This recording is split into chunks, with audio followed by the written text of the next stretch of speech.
जय हिंद, वंदे मातरम। दोस्तों स्वागत करता हूं आप सभी का आपके अपने परिवार दीक्षित एजुकेशन अड्डा पर। दोस्तों एक बार फिर हाजिर हो चुका हूं लेकर आप सभी के लिए एकदम लल्लन टॉप सीरीज। दोस्तों जैसा कि आप सब जानते हैं कि एसएससी के पदों को अब डबल कर दिया गया है। दोस्तों अगर आप एसएससी जीडी, एसएससी सीजीएल या दोस्तों कोई सा भी एक दिवसीय एग्जाम देने वाले हैं तो आप सभी के लिए वीडियो अति महत्वपूर्ण साबित होगी। सारे सवालों को दोस्तों एसएससी के सिलेबस के अकॉर्डिंग ही तैयार किया गया है।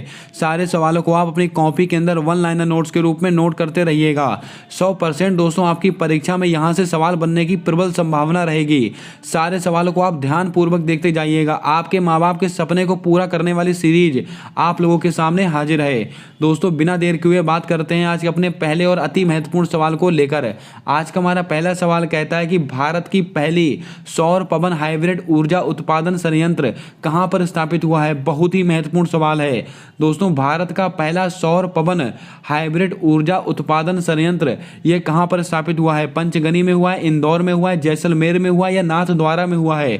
क्या होगा आपका सही जवाब, जल्दी से बताएं। चारों ऑप्शंस ऐसे ऑप्शन है जिससे दोस्तों 4 नए सवाल मैं आपको बताऊंगा। दोस्तों आपको बता दें भारत का पहला सौर पवन हाइब्रिड ऊर्जा उत्पादन संयंत्र यह कहां पर स्थापित हुआ है, इसको आप नोट करके रखें। यह जैसलमेर में हुआ है। और जैसलमेर कहां पर स्थित है आप सब जानते हैं, राजस्थान। कहां पर दोस्तों, राजस्थान। इसको आप नोट कर लें, बहुत ही महत्वपूर्ण सवाल है। आइए दोस्तों बात करते हैं ऑप्शंस को लेकर।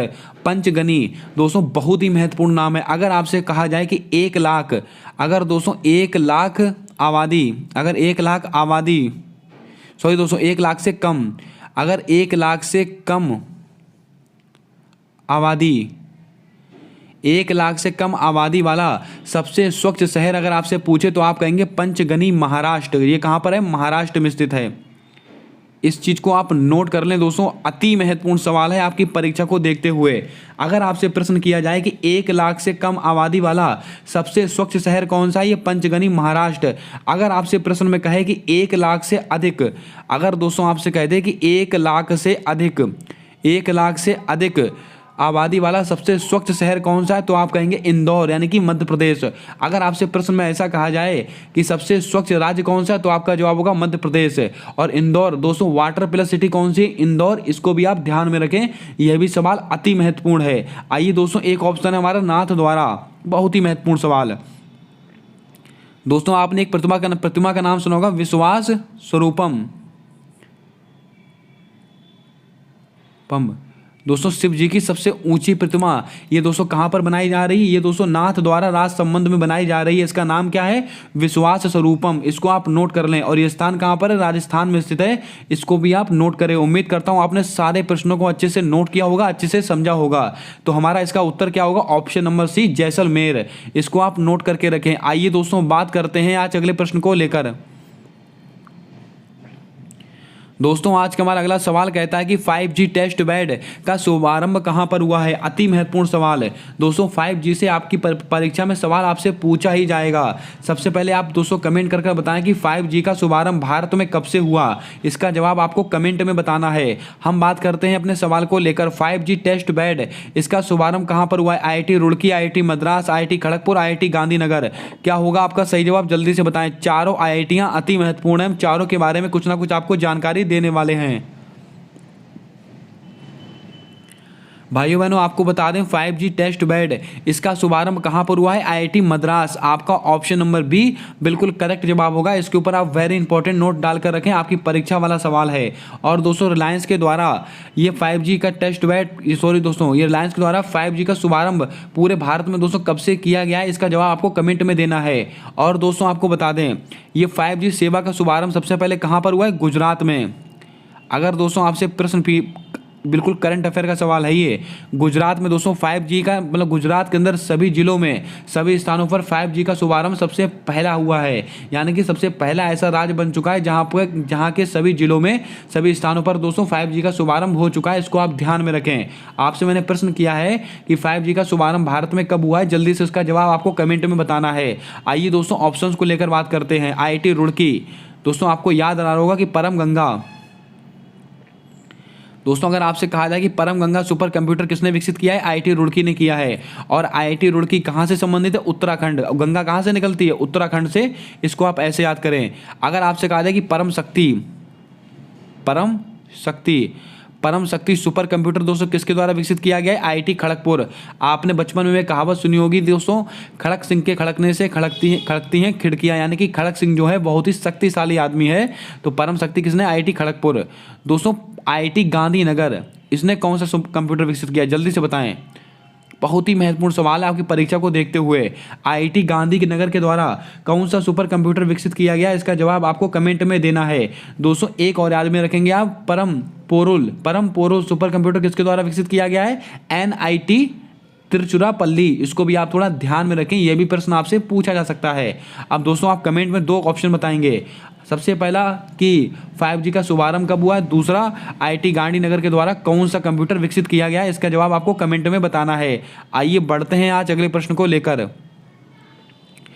दोस्तों आज का हमारा अगला सवाल कहता है कि भारत का विदेश सचिव किसे नियुक्त किया गया है? बहुत ही लल्लन टॉप सवाल है। अजय कुमार भल्ला को, विनय मोहन क्वात्रा को, अनंत नागेश्वरन को, अजय कुमार सूद को। क्या होगा आपका सही जवाब? जल्दी से बताएं, बहुत ही महत्वपूर्ण सवाल है और आपकी परीक्षा के लिए अति महत्वपूर्ण सवाल है।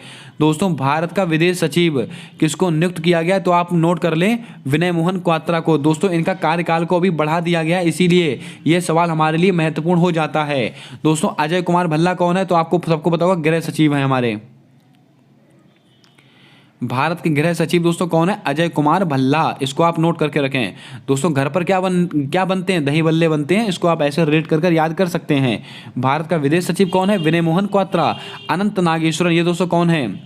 ये भारत के आर्थिक सलाहकार हैं। कौन दोस्तों? भारत के आर्थिक सलाहकार अनंत नागेश्वरन। और दोस्तों ये अजय कुमार सूद कौन है? भारत के प्रधान वैज्ञानिक सलाहकार हैं, प्रधान वैज्ञानिक सलाहकार हैं। इसको भी आप नोट करके रखें। उम्मीद करता हूं आपने यहां से सारे प्रश्नों को अच्छे से नोट कर लिया होगा। अब आप कमेंट कर बताएं दोस्तों, वर्तमान समय में प्रसार भारती के नया अध्यक्ष किसको नियुक्त किया गया है? अभी मैंने ये सवाल 2 से 3 दिन पहले आपको बताया था। जल्दी से इसका जवाब आपको कमेंट कर बताना है। आइए दोस्तों बात करते हैं आज अगले प्रश्न को लेकर। हमारा अगला प्रश्न है और आपकी परीक्षा में यहाँ से 100% आपसे सवाल पूछा जाएगा। चौथी वंदे भारत ट्रेन का संचालन कहाँ हुआ है? दोस्तों बजट के अंदर दोस्तों 400 वंदे भारत ट्रेनों का उल्लेख किया गया था, जिसमें से दोस्तों चौथी वंदे भारत ट्रेन कहां पर चलाई गई है? इसका जवाब आपको बताना है। दोस्तों पहली कहां चली है? तो आपको नोट करके रखना है। पहली वंदे भारत ट्रेन कहां पर चली? दिल्ली से वाराणसी के बीच में, यह पहली चली थी। और दोस्तों दूसरी कहां चली थी? दूसरी दिल्ली से कटरा के बीच में चली थी। तीसरी कहां चली थी? अहमदाबाद से मुंबई के बीच में चली थी। और चौथी दोस्तों कहां चली थी? तो आपको याद में रखना है, दिल्ली से ऊना के बीच में चली थी। तो आपका सही जवाब क्या हो जाएगा? ऑप्शन नंबर डी बिल्कुल आपका सही जवाब होगा। दोस्तों परीक्षा में इन चारों में से आपसे कोई सा भी पूछ सकता है, इन चारों को नोट करके रखें। दोस्तों बहुत सरल है, इसको याद करना। दिल्ली से वाराणसी, दिल्ली से कटरा, अहमदाबाद से मुंबई, दिल्ली से ऊना। दोस्तों 3 जगह पर तो दिल्ली से ही चल रही है, तो दोस्तों आप इसको आसानी से याद कर सकते हैं। आइए दोस्तों बात करते हैं आज अगले प्रश्न को लेकर। दोस्तों आज का हमारा अगला प्रश्न कहता है कि उत्तराखंड के मुख्यमंत्री किसको नियुक्त किया गया है? दोस्तों एसएससी का प्रीवियस ईयर के पेपर उठाकर देखेंगे तो उसमें 1-2 मुख्यमंत्री और 1-2 दोस्तों नियुक्तियों के सवाल आपसे पूछे गए हैं। जल्दी से बताएं दोस्तों, उत्तराखंड के मुख्यमंत्री किसको बनाया गया है? पुष्कर सिंह धामी, एकनाथ शिंदे, प्रमोद सावंत एंड वीरेंद्र सिंह। क्या होगा आपका सही जवाब? जल्दी से बताएं। भाइयों बहनों आप सब जानते हैं कि अभी हाल ही में 5 राज्यों में विधानसभा के चुनाव हुए थे, इसीलिए यह सवाल आपकी परीक्षा के लिए अति महत्वपूर्ण हो जाता है। जल्दी से बताएं आपका सही जवाब क्या होगा? उत्तराखंड के मुख्यमंत्री के रूप में किसको नियुक्त किया गया है? तो आप नोट कर लें, ये दोस्तों ये बनाए गए पुष्कर सिंह धामी। आपका ऑप्शन नंबर ए बिल्कुल करेक्ट जवाब होगा। और दोस्तों उत्तराखंड में विधानसभा की सीट कितनी है? तो आपको याद में रखनी, वहां पर कुल 70 सीटें हैं। कितनी? 70। दोस्तों एकनाथ शिंदे, ये दोस्तों महाराष्ट्र के नए मुख्यमंत्री बनाए गए हैं अभी हाल ही में। अगर आपसे कहा जाए कि महाराष्ट्र के नए मुख्यमंत्री कौन बने हैं? एकनाथ शिंदे। और दोस्तों सबसे युवा, बहुत ही महत्वपूर्ण सवाल, अगर आपसे कहा जाए कि सबसे युवा स्पीकर कौन बना है?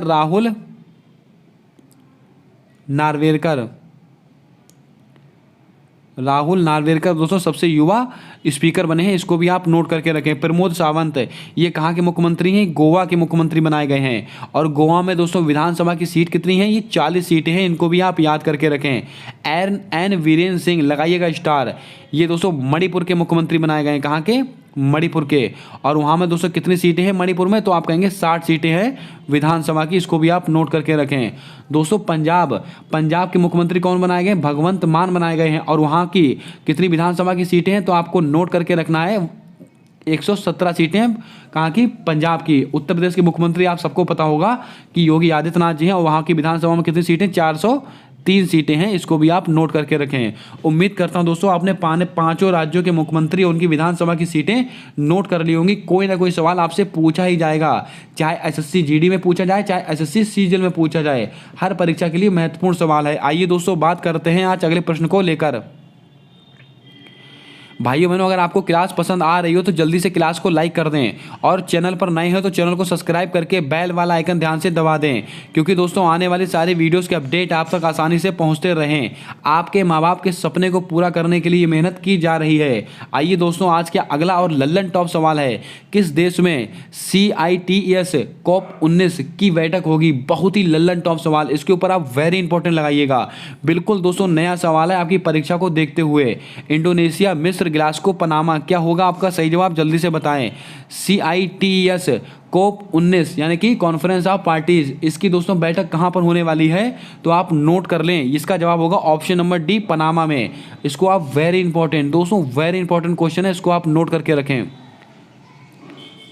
उम्मीद करता हूं आपने इसको नोट कर लिया होगा। आइए दोस्तों ऑप्शंस को लेकर बात करते हैं। इंडोनेशिया दोस्तों, अभी इसके अंदर कौन सी बैठक हो रही है, G20 की। इंडोनेशिया, बाली इंडोनेशिया में दोस्तों कौन सी बैठक हो रही है, G20 की बैठक हो रही है, इसको भी आप नोट करके रखें। दोस्तों G20 में 19 तो देश हैं प्लस एक संगठन है, कौन सा दोस्तों, यूरोपियन यूनियन, ये संगठन है, इसको भी आप नोट कर लें। यह भी सवाल आपसे परीक्षा में पूछा गया सवाल है। और दोस्तों G20 में 19 देश शामिल हैं, एक अंतर्राष्ट्रीय संगठन शामिल है, और इसकी बैठक कहाँ हो रही है, इंडोनेशिया में हो रही है, इसको भी आप ध्यान में रखें। और दोस्तों बात करते हैं मिस्र, बहुत ही महत्वपूर्ण सवाल। मिस्र, इसमें क्या हो रहा है, COP 27 का आयोजन कहाँ पर होगा, इजिप्ट, मिस्र में होगा। और इसकी राजधानी क्या है, काहिरा इसकी राजधानी है। ग्लासगो, यहाँ पर दोस्तों क्या हुआ है, COP 26। अगर आपसे कहा जाए कि COP 26 का आयोजन दोस्तों कहाँ पर हुआ, ग्लासगो, इसको भी आप ध्यान में रखें। दोस्तों COP फर्स्ट, इसका आयोजन कब हुआ था और दोस्तों कहाँ हुआ था, इसका जवाब आपको कमेंट कर बताना है। बहुत ही महत्वपूर्ण सवाल है और आपकी परीक्षा में कई बार ये सवाल आपसे पूछा गया है। उम्मीद करता हूँ दोस्तों आपने ये सवाल नोट कर लिया होगा कि किस देश में CITES COP19 की बैठक होगी, पनामा में होगी, इसको आप नोट करके रखें। आइए दोस्तों बात करते हैं आज अगले प्रश्न को लेकर। भाइयों बहनों, आज का हमारा अगला और अति महत्वपूर्ण सवाल है कि गंगा विलास क्रूज सेवा किसके किसके मध्य प्रारंभ हुई। लगाइएगा स्टार, आपकी परीक्षा में सीधा छपेगा ये सवाल, बिल्कुल छुपा रुस्तम सवाल है दोस्तों करंट अफेयर का। गंगा विलास क्रूज सेवा किसके किसके मध्य प्रारंभ हुई। डुबरी से सादिया, प्रयागराज से हल्दिया, डुबरी से वाराणसी, देवाली से दानापुर। क्या होगा आपका सही जवाब, जल्दी से बताएं। चारों ऑप्शंस ऐसे ऑप्शन सेट किए गए हैं जिससे आपको 4 नए सवाल बताए जा सकें। दोस्तों गंगा विलास क्रूज सेवा किसके किसके मध्य प्रारंभ हुई है, तो आपको नोट करके रखना है डिब्रूगढ़ से वाराणसी। डिब्रूगढ़ दोस्तों कहां पर स्थित है, असम में स्थित है। ये कहां पर है, असम में। और वाराणसी दोस्तों ये उत्तर प्रदेश में स्थित है, यानी कि असम से उत्तर प्रदेश के बीच में गंगा विलास क्रूज सेवा का शुभारंभ किया गया है। और कितना है, 3200 किलोमीटर इसकी दोस्तों कुल दोस्तों दूरी है, इसको आप नोट करके रखें। और दोस्तों नोट करके रख लें, दुनिया की सबसे बड़ी, अगर आपसे क्वेश्चन में पूछा जाए कि दुनिया की सबसे बड़ी नदी क्रूज सेवा किसके किसके मध्य प्रारंभ हुई है, डिब्रूगढ़ से वाराणसी। इसको आप वेरी इंपॉर्टेंट के रूप में नोट करके रखें, वेरी इंपॉर्टेंट क्वेश्चन। आइए दोस्तों ऑप्शंस की तरफ बात करते हैं। डुबरी से सादिया दोस्तों राष्ट्रीय जलमार्ग 2, अगर आपसे कहा जाए कि राष्ट्रीय जलमार्ग 2 किसके किसके मध्य में स्थित है, डुबरी से सादिया के बीच में स्थित है। और राष्ट्रीय जलमार्ग 1 ये दोस्तों किसके मध्य स्थित है, प्रयागराज से हल्दिया के मध्य स्थित है, इसको भी आप नोट करके रखें। देवाली से दानापुर पहली किसान रेल, अगर आपसे कहा जाए कि पहली किसान रेल कहाँ चली थी, तो देवाली से दानापुर के बीच में चली थी, इसको भी आप ध्यान में रखें। यह भी सवाल आपकी परीक्षा के लिए अति महत्वपूर्ण हो सकता है। उम्मीद करता हूँ आपने सारे प्रश्नों को अच्छे से नोट कर लिया होगा। अब दोस्तों आप कमेंट करके बताएं कि माजुली द्वीप किस नदी पर स्थित है, इसका जवाब आपको कमेंट कर बताना है। आइए दोस्तों बात करते हैं आज अगले प्रश्न को लेकर। दोस्तों आज का हमारा अगला प्रश्न कहता है कि विश्व का सबसे ऊंचा मतदान केंद्र तासी गंग कहाँ स्थित है? लगाइएगा स्टार। आपकी परीक्षा वाला सवाल है। लद्दाख, जम्मू कश्मीर, हिमाचल प्रदेश, उत्तराखंड, क्या होगा आपका सही जवाब? जल्दी से बताएं। दोस्तों आपसे यह भी प्रश्न पूछा जा सकता है कि विश्व का सबसे ऊंचा मतदान केंद्र है कौन सा? इसका नाम भी आपसे पूछा जा सकता है और आपसे यह भी पूछा जा सकता है कि ये कहाँ पर स्थापित हुआ है। तो आपको नोट करके रखना है, विश्व का सबसे ऊंचा मतदान केंद्र ये दोस्तों कहाँ पर स्थापित किया गया? ये हिमाचल प्रदेश में किया गया है, जिसका नाम है तासी गंग। इसको आप नोट करके रखें। वेरी इंपॉर्टेंट सवाल है आपकी परीक्षा को देखते हुए। आइए दोस्तों कुछ और बताते हैं आपको। अगर दोस्तों आपसे कहा जाए कि night sky sanctuary, night sky sanctuary, इसका दोस्तों शुभारंभ कहाँ पर हुआ है? हैनले, लद्दाख में हुआ है। इसको भी आप नोट कर लें, बहुत ही महत्वपूर्ण सवाल है। दोस्तों जम्मू कश्मीर को, अगर आपसे कहा जाए कि जम्मू कश्मीर को और लद्दाख को, इनको अलग से कब यूटी बनाया गया? बहुत ही महत्वपूर्ण सवाल है। इसको आप नोट करें, 31 अक्टूबर 2019। इसको आप नोट करने। वेरी वेरी वेरी इंपॉर्टेंट सवाल आपकी परीक्षा को लेकर है। जम्मू कश्मीर और लद्दाख को कब अलग से राज्य का दर्जा दिया गया, अलग से यूटी का दर्जा दिया गया? तो आप कहेंगे 31 अक्टूबर 2019। अब दोस्तों आप कमेंट करके बताएं कि अंडमान निकोबार को दोस्तों अलग से राज्य का दर्जा कब दिया गया? जल्दी से इसका जवाब आपको कमेंट करके बताना है। आइए दोस्तों बात करते हैं आज अगले प्रश्न को लेकर। दोस्तों आज का हमारा अगला प्रश्न कहता है कि लूला डिसिल्वा किस देश के 39वें राष्ट्रपति बने हैं? यह भी सवाल अपने आप में बहुत ही महत्वपूर्ण है। दोस्तों नियुक्ति का एक सवाल आपकी परीक्षा में आना संभव है, तय है। लूला डिसिल्वा किस देश के 39वें राष्ट्रपति बने हैं? केन्या के, ब्राजील के, इजराइल के, ऑस्ट्रेलिया के, क्या होगा आपका सही जवाब? जल्दी से बताएं। दोस्तों आपको बता दें लूला डिसिल्वा किस देश के 39वें राष्ट्रपति बने, तो आपका सही जवाब हो जाएगा ब्राजील के। आपका ऑप्शन नंबर बी बिल्कुल करेक्ट जवाब होगा। आपसे दोस्तों क्रम भी पूछा जा सकता है कि कौन से क्रम के हैं, और दोस्तों ये भी पूछा जा सकता है कि कहाँ के हैं। दोस्तों केन्या की प्रधानमंत्री महिला दोस्तों कौन बनी है? William Ruto. ये दोस्तों प्रधानमंत्री कहाँ बने? तो केन्या के। इसको भी आप नोट करके रखें। दोस्तों इजराइल के वर्तमान में प्रधानमंत्री किसको नियुक्त किया गया? जल्दी से इसका जवाब आपको कमेंट कर बताना है। बहुत ही महत्वपूर्ण सवाल है, जल्दी से इसका जवाब आपको कमेंट कर बताना है। और ऑस्ट्रेलिया के नए प्रधानमंत्री कौन बने हैं?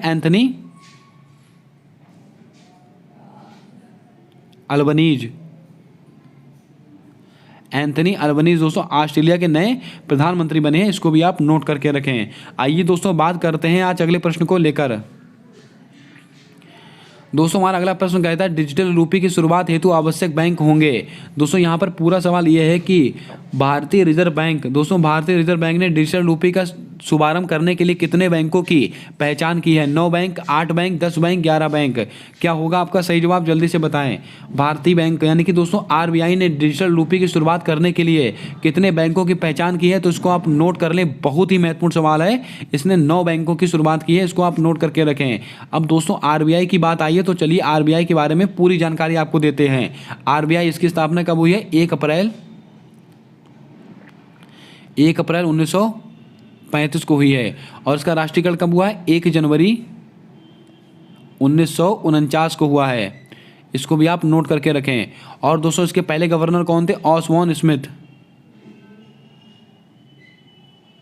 ऑसवान स्मिथ इसके पहले गवर्नर थे। और दोस्तों इसके पहले भारतीय गवर्नर कौन थे? इसका जवाब आपको कमेंट में बताना है। इसके दोस्तों पहले गवर्नर कौन थे? Osborne Smith. लेकिन इसके पहले भारतीय गवर्नर कौन थे? इसका जवाब आपको कमेंट कर बताना है। और वर्तमान में कौन है? शक्तिकांत दास इसके वर्तमान में गवर्नर है। इसको भी आप नोट कर लें। उम्मीद करता हूँ सारे सवालों को आपने नोट कर लिया होगा। आइए दोस्तों बढ़ते हैं आज अगले प्रश्न को लेकर। दोस्तों आज का हमारा अगला प्रश्न है पॉलिटी का एकदम लल्लन टॉप सवाल है। आपकी परीक्षा में कई बार ये सवाल आपसे पूछा गया है। लिंग के आधार पर भेदभाव नहीं होगा, इससे संबंधित अनुच्छेद कौन सा है? अनुच्छेद 14, अनुच्छेद 15, अनुच्छेद 17, अनुच्छेद 18, क्या होगा आपका सही जवाब? जल्दी से बताएं।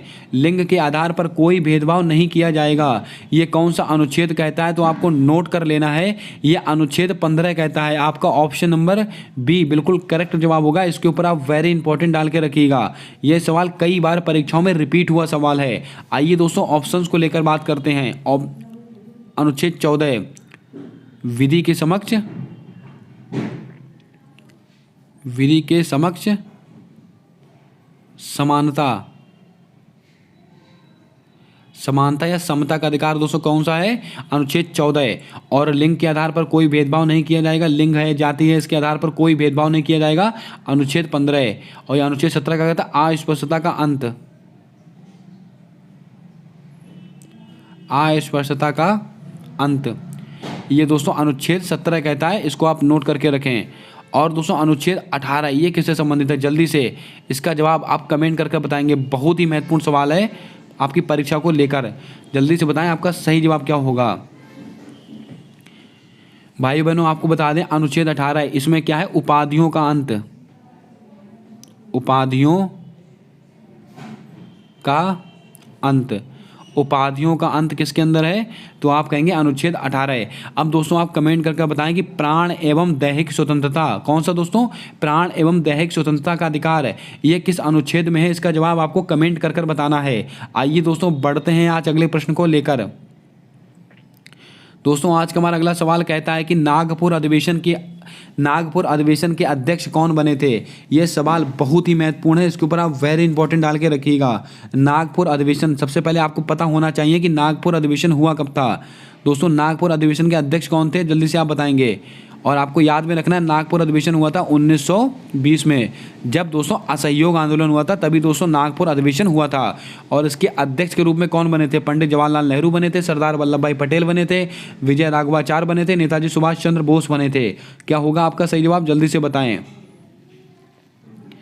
दोस्तों आपको बता दें नागपुर अधिवेशन इसके अध्यक्ष कौन बने थे? ये दोस्तों विजय राघवाचार्य बने थे। आपका ऑप्शन नंबर सी बिल्कुल करेक्ट जवाब होगा, इसको आप रट डालिएगा, बहुत ही महत्वपूर्ण सवाल है।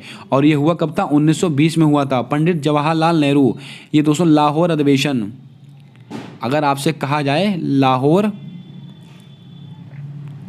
अधिवेशन, इसके दोस्तों इसकी अध्यक्षता किसने की थी? पंडित जवाहरलाल नेहरू ने की थी। और हुआ कब था? 1929 में हुआ था लाहौर अधिवेशन। और इसी अधिवेशन के दौरान पूर्ण स्वराज की मांग की गई थी, मैंने आपको कई बार ये बताया है। सरदार वल्लभ भाई पटेल कराची अधिवेशन, अगर आपसे कहा जाए कि कराची अधिवेशन इसकी अध्यक्षता दोस्तों किसने की है? सरदार वल्लभ भाई पटेल ने की है। हुआ कब है? 1931 को हुआ है कराची अधिवेशन। और नेताजी सुभाष चंद्र बोस इन्होंने क्या किया? हरिपुरा अधिवेशन, हरिपुरा अधिवेशन इसकी अध्यक्षता किसने की है? नेताजी सुभाष चंद्र बोस ने की है। हुआ कब है? 1938 में हुआ है, इसको भी आप ध्यान में रखें। उम्मीद करता हूँ सारी तिथियां और सारे अधिवेशन आपने नोट कर लिए होंगे। अब दोस्तों आप कमेंट कर कर बताएंगे कि नेताजी सुभाष चंद्र बोस जी ने फॉरवर्ड ब्लॉक की स्थापना की थी वो किस सन में की थी? इसका जवाब आपको कमेंट कर कर बताना है। आइए दोस्तों बढ़ते हैं आज अगले प्रश्न को लेकर। दोस्तों आज का हमारा अगला प्रश्न कहता है कि बुशमैन जनजाति कहाँ पाई जाती है? सहारा मरुस्थल में, कालाहारी मरुस्थल में, गिब्सन मरुस्थल में या सिम्पसन मरुस्थल में? क्या होगा आपका सही जवाब? जल्दी से बताएं। चारों मरुस्थल अपने आप में बहुत ही महत्वपूर्ण है, आपसे यह भी पूछा जा सकता है कि कौन सा मरुस्थल कहाँ स्थित है। आप पहले बताएंगे कि बुशमैन जनजाति ये कहाँ पाई जाती है, तो आप नोट कर लें, बहुत ही महत्वपूर्ण सवाल है। ये पाई जाती है कालाहारी मरुस्थल। आपका ऑप्शन नंबर बी बिल्कुल करेक्ट जवाब होगा। और दोस्तों बुशमैन जनजाति कहाँ पाई जाती है? कालाहारी मरुस्थल में पाई जाती है। और दोस्तों आपको बता दें सहारा मरुस्थल और कालाहारी मरुस्थल कौन कौन से? ये दोनों, ये दोस्तों अफ्रीका में पाए जाते हैं, अफ्रीका में। और दोस्तों ये गिब्सन और सिम्पसन ये दोस्तों ऑस्ट्रेलिया में पाए जाते हैं, ऑस्ट्रेलिया में पाए जाते हैं। इसको भी आप नोट कर लें, सारे सवाल आप नोट करके रखें, अति महत्वपूर्ण सवाल है आपकी परीक्षा को देखते हुए। दोस्तों अब आप कमेंट करके बताएं कि दक्षिण अफ्रीका में घास के मैदान को क्या कहा जाता है? जल्दी से आप इसका जवाब कमेंट कर कर देंगे, बहुत ही महत्वपूर्ण सवाल है आपकी परीक्षा को देखते हुए। बुशमैन जनजाति कहाँ पाई जाती है? ये कालाहारी मरुस्थल में पाई जाती है। और कालाहारी मरुस्थल कहाँ पर स्थित है? अफ्रीका में। और सहारा मरुस्थल ये भी अफ्रीका में स्थित है। अगर आपसे कहा जाए कि सबसे बड़ा मरुस्थल कौन सा है? ये सहारा मरुस्थल है, इसको भी आप नोट कर लें, यह भी सवाल बहुत ही महत्वपूर्ण है। आइए दोस्तों बात करते हैं आज अगले प्रश्न को लेकर। दोस्तों यहाँ से आपकी परीक्षा में सवाल आने की प्रबल संभावना है। इस स्लाइड से दोस्तों आपको 1 से 2 सवाल जरूर मिलेगा। दोस्तों आपकी एसएससी की परीक्षाओं में जूनागढ़ अभिलेख किसके समय प्राप्त हुआ था? लगाइएगा स्टार। भानुगुप्त, समुद्रगुप्त, रुद्रदामन, खारवेल। क्या होगा आपका सही जवाब? जल्दी से बताएं, पूरी जानकारी दूंगा दोस्तों, ध्यान पूर्वक इस स्लाइड को आप देखिएगा। जूनागढ़ अभिलेख किसके समय प्राप्त हुआ था? तो आप नोट कर लें, ये रुद्रदामन के समय प्राप्त हुआ था। आपका ऑप्शन नंबर सी बिल्कुल करेक्ट जवाब होगा। होगा। आइए दोस्तों ऑप्शंस को लेकर बात करते हैं। भानुगुप्त, दोस्तों भानुगुप्त के समय कौन सा अभिलेख प्राप्त हुआ था? तो आप नोट करके रखें, ऐरण अभिलेख। ऐरण अभिलेख, दोस्तों ऐरण अभिलेख किसके समय का है? ये दोस्तों भानुगुप्त के समय का है। इसको आप नोट करके रखें, बहुत ही महत्वपूर्ण सवाल है। और दोस्तों सती प्रथा, यहाँ पर आप लिख लें सती प्रथा। अगर आपसे कहा जाए कि सती प्रथा का उल्लेख सर्वप्रथम किस अभिलेख में मिलता है? तो आप कहेंगे ऐरण अभिलेख में मिलता है। और सती प्रथा का अंत दोस्तों किसने किया था? विलियम बेंटिक ने किया था। बहुत ही महत्वपूर्ण सवाल है। और दोस्तों किसकी सिफारिश पर? राजा राम मोहन राय की सिफारिश पर। कब हुआ था? 1829 में हुआ था सती प्रथा का अंत। इसको भी आप नोट करें। ये 3 से 4 सवाल जितने मैंने बोले हैं, सारे के सारे सवाल आपकी कॉपी में होने चाहिए। दोस्तों समुद्रगुप्त, इनसे संबंधित कौन सा है? ये प्रयाग स्तंभ अभिलेख। कौन सा दोस्तों? प्रयाग स्तंभ अभिलेख। ये किसके समय का? ये समुद्रगुप्त के समय का है। इसको भी आप नोट करें, ये भी बहुत ही महत्वपूर्ण सवाल है। अब दोस्तों आपसे प्रश्न पूछा जा सकता है कि खारवेल, खारवेल दोस्तों इसके समय का कौन सा अभिलेख है? हाथी गुम्फा अभिलेख। कौन सा दोस्तों? हाथी गुम्फा अभिलेख। ये दोस्तों किसके समय का है? तो आप कहेंगे ये खारवेल के समय का है। इसको भी आप नोट करके रखें। और हाथी गुम्फा दोस्तों अभिलेख कहाँ पर है? उड़ीसा में पाए जाते हैं। इसको भी आप थोड़ा ध्यान में रखें। उम्मीद करता हूँ आपने सारे प्रश्नों को यहाँ से अच्छे से समझा होगा, अच्छे से नोट किया होगा। आइए बढ़ते हैं आज अगले सवाल को लेकर। दोस्तों आज का हमारा अगला प्रश्न कहता है कि गीता रहस्य किसकी पुस्तक है? बहुत ही महत्वपूर्ण सवाल है, जल्दी से बताएं आपका सही जवाब क्या होगा। महात्मा गांधी, महात्मा ज्योतिबा फुले, बाल गंगाधर तिलक, सचिंद्रनाथ सान्याल। क्या होगा आपका सही जवाब? जल्दी से बताएं। दोस्तों गीता रहस्य ये किसकी पुस्तक है? तो आपको नोट करके रखना है। यह सवाल कई बार परीक्षा में रिपीट हुआ है। बाल गंगाधर तिलक। आपका ऑप्शन नंबर सी बिल्कुल सही जवाब होगा। दोस्तों कई बार मैं पुस्तकों के क्वेश्चन ले चुका हूँ, लगभग मैंने आपको कई सारी पुस्तकें नोट करा दी होंगी। ऐसे ही धीरे धीरे कर सारी पुस्तकें मैं आपको नोट करा देने वाला हूं। गीता रहस्य किसकी पुस्तक है? बाल गंगाधर तिलक की पुस्तक है। महात्मा गांधी दोस्तों हिंद स्वराज। अगर आपसे कहा जाए कि हिंद स्वराज, ये दोस्तों किसकी पुस्तक है? ये पुस्तक है महात्मा गांधी की।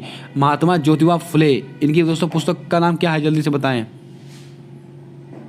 महात्मा ज्योतिबा फुले, इनकी एक बहुत ही फेमस पुस्तक है। जल्दी से बताएं कौन सी उनकी पुस्तक का क्या नाम है? सचिंद्रनाथ सान्याल, बंदी जीवन।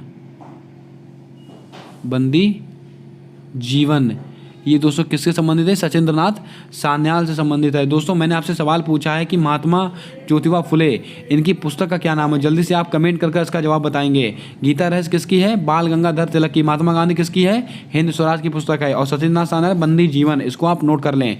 आइए दोस्तों बढ़ते हैं आज अगले प्रश्न को लेकर। दोस्तों आज का हमारा अगला प्रश्न कहता है कि 10वां मौलिक कर्तव्य को 10वें मौलिक कर्तव्य को दोस्तों किस समिति के द्वारा जोड़ा गया? अति महत्वपूर्ण सवाल है, इसके ऊपर आप वेरी इंपॉर्टेंट लगा के रखिएगा। पॉलिटी का दोस्तों पूरा निचोड़ मैं आपको इस सवाल के माध्यम से बताने वाला हूं।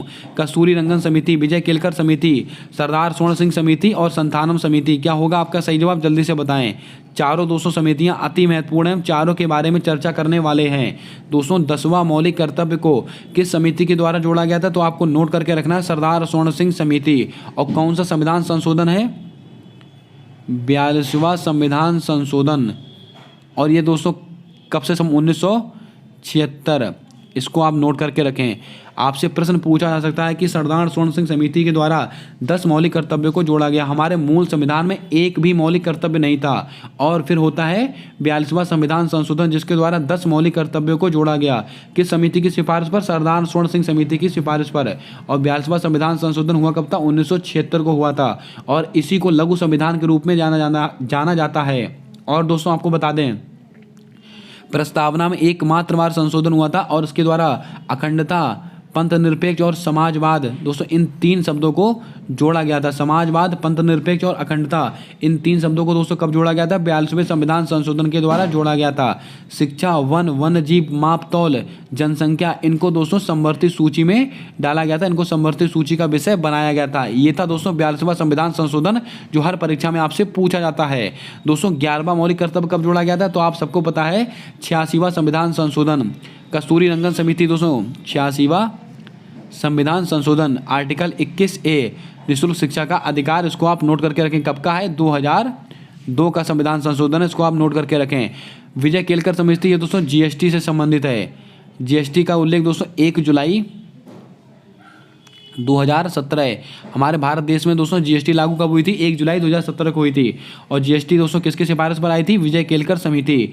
इसको आप नोट करके रखें। अब दोस्तों आप कमेंट करके बताएंगे कि जीएसटी काउंसिल का संबंध किस अनुच्छेद से है, इसका जवाब आपको कमेंट करके बताना है। और जीएसटी काउंसिल की 47वीं बैठक दोस्तों कहाँ पर आयोजित होने वाली है?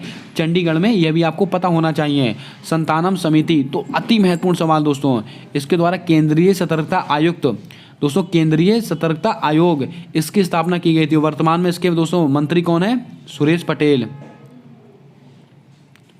सुरेश पटेल इसके मंत्री हैं, इसको भी आप नोट कर लें।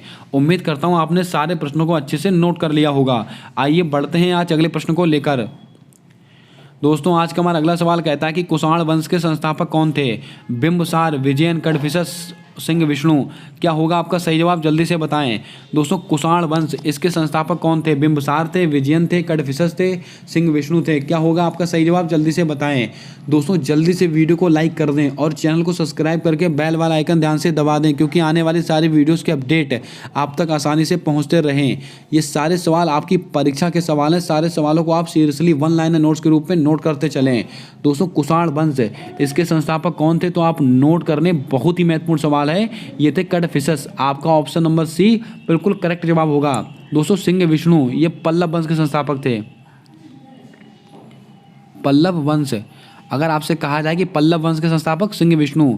दोस्तों विजयन, ये कौन से वंश के संस्थापक थे? जल्दी से इसका जवाब आपको कमेंट करके बताना है। और बिंबिसार दोस्तों हर्यक वंश।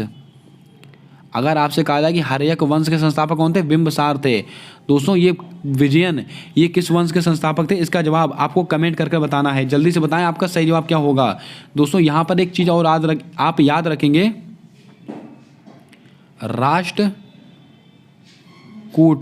राष्ट्रकूट वंश। दोस्तों इसके संस्थापक कौन थे? दंतिदुर्ग, ये राष्ट्रकूट वंश के थे। इसको आप नोट करके रखें।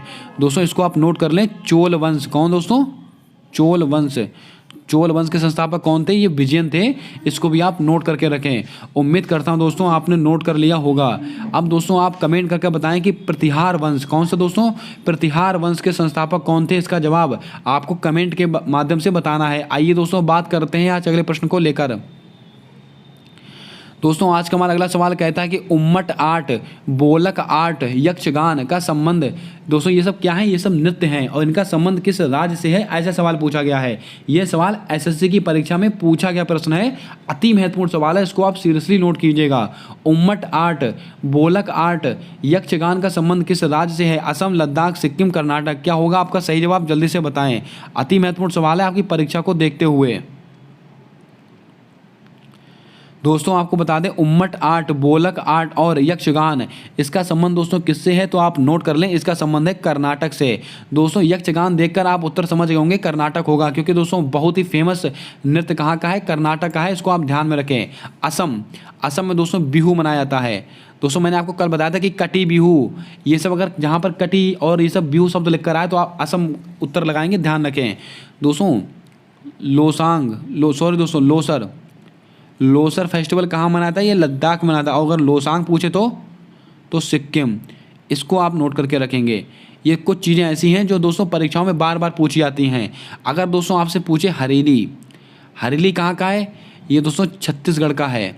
अगर हरेरा पूछे तो आप कहेंगे ये दोस्तों उत्तराखंड का है। इसको आप नोट करके रखें। बड़ी की पाई छत्तीसगढ़ में बड़ी की पाई, बड़ा का डंडा उत्तराखंड में बड़ा का डंडा। इसको आप ऐसे रिलेट कर याद करेंगे, कभी नहीं भूलेंगे। अब दोस्तों आप कमेंट करके बताएं कि बगरुम्बा नृत्य किस राज्य से संबंधित है? इसका जवाब आपको कमेंट कर बताना है। आइए दोस्तों बात करते हैं आज अगले प्रश्न को लेकर। दोस्तों आज का हमारा अगला सवाल कहता है कि उत्तरी अमेरिका की सबसे ऊंची चोटी कौन सी है? लगाइएगा स्टार, आपकी परीक्षा का सवाल है। उत्तरी अमेरिका की सबसे ऊंची चोटी कौन सी है? एकांक गुआ, माउंट डेनाली, माउंट किलिमंजारो और माउंट कोसियास्को, क्या होगा आपका सही जवाब, जल्दी से बताएं। ये सवाल आपकी परीक्षा में पूछे गए प्रश्न है।